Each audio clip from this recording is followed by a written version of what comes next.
Pemirsa, pihak kepolisian daerah Metro Jaya resmi menetapkan artis ternama Edis Edilia sebagai tersangka dalam kasus tindak pidana pencucian uang atau TPPU.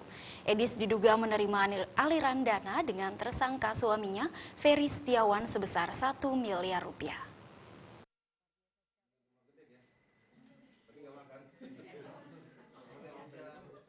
Kasus penipuan dan pencucian uang yang dilakukan oleh Ferry Setiawan akhirnya ikut menyeret nama istrinya yang berprofesi sebagai artis, Edis Adelia. Menurut Kepala Bidang Humas Polda Metro Jaya, Kombes Pol Rikwanto, Edis Adelia telah ditetapkan sebagai tersangka dalam kasus tindak pidana pencucian uang.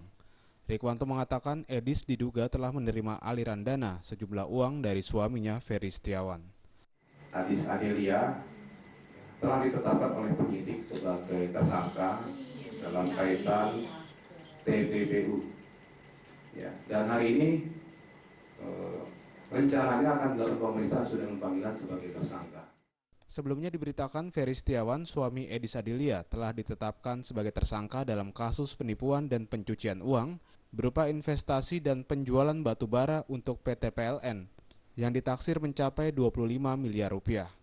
Ferry dilaporkan beberapa orang yang merupakan investor perusahaan milik tersangka yang merasa ditipu oleh tersangka. Dari Jakarta, Jikri Amin melaporkan. Setelah batal diperiksa karena sakit giginya kambuh, hari ini mantan Ketua Umum Partai Demokrat Anas Urbaningrum kembali menjalani pemeriksaan di KPK.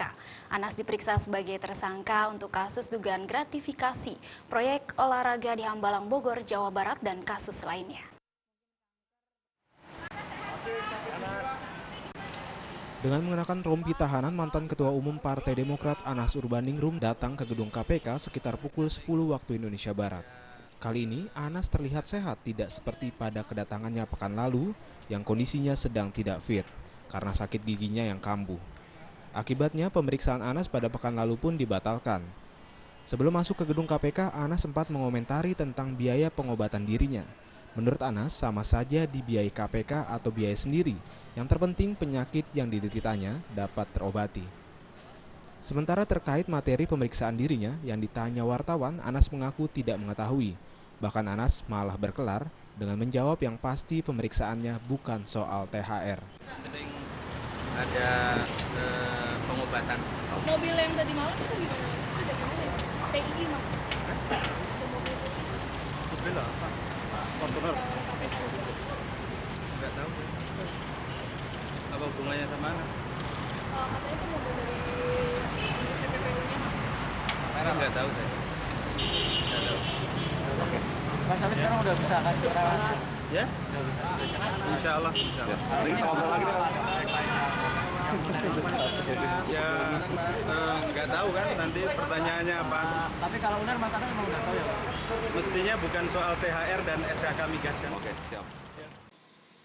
Anas diperiksa sebagai tersangka untuk kasus dugaan gratifikasi proyek olahraga di Hambalang, Bogor, Jawa Barat, dan kasus lainnya yang diduga dilakukan oleh Anas.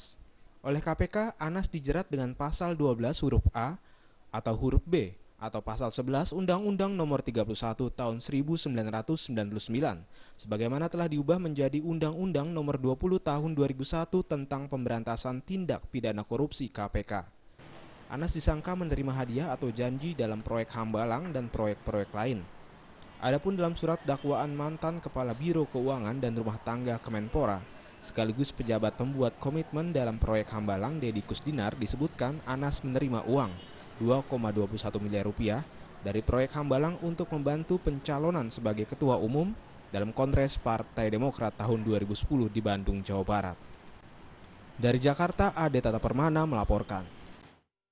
Tim penyidik Komisi Pemberantasan Korupsi KPK hari ini memeriksa Menteri Pendayagunaan Aparatur Negara dan Reformasi Birokrasi Azwar Abu Bakar.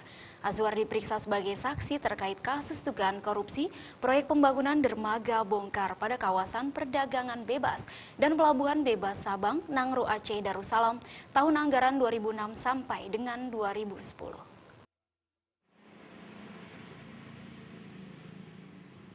Keberadaan Menteri Pemberdayaan Aparatur Negara dan Reformasi Birokrasi Azwar Abu Bakar luput dari pandangan wartawan. Pasalnya, Azwar sudah datang ke KPK sejak pukul 7 pagi. Azwar diketahui datang ke KPK usai menjalani pemeriksaan. Politisi PAN itu diperiksa sebagai saksi terkait kasus dugaan korupsi proyek pembangunan dermaga bongkar pada kawasan perdagangan bebas dan pelabuhan bebas Sabang, Nanggro, Aceh Darussalam tahun anggaran 2006 sampai dengan 2010. Namun usai menjalani pemeriksaan, Azwar enggan berkomentar banyak terkait materi pemeriksaan. Azwar mengaku hanya ditanya tugasnya saat menjadi gubernur Aceh definitif sejak Januari 2005 hingga Desember 2005. 33 pertanyaan.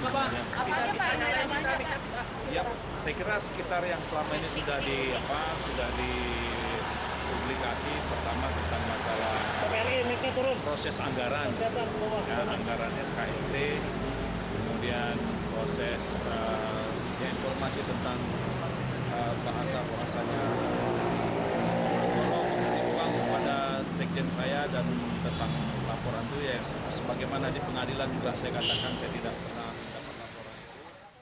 Jadi kemana aja ada. Dalam kasus ini KPK menetapkan 2 tersangka yakni pejabat pembuat komitmen Satuan Kerja Pengembangan Kawasan Perdagangan Bebas Sabang pada Badan Pengusahaan Kawasan Sabang BPKS Ramdhani Ismi serta Kepala PT NK Cabang Sumatera Utara dan Nanggro Aceh Darussalam merangkap kuasa Nindya Sejati Joint Operation Heru Sulaksono. Kedua tersangka diduga melakukan perbuatan melawan hukum dan penyalahgunaan wewenang untuk memperkaya diri sendiri atau orang lain atau suatu korporasi terkait pembangunan dermaga bongkar di Sabang. Akibatnya, negara dirugikan mengalami kerugian sekitar 249 miliar rupiah. Dari Jakarta, Ade Tata Permana melaporkan. Kami masih memiliki sejumlah informasi lainnya, di antaranya Polri mengaku sudah mengantongi identitas pelaku teror terhadap posko kemenangan Partai Nasdem di Aceh. Informasi tersebut akan kami hadirkan setelah yang satu ini.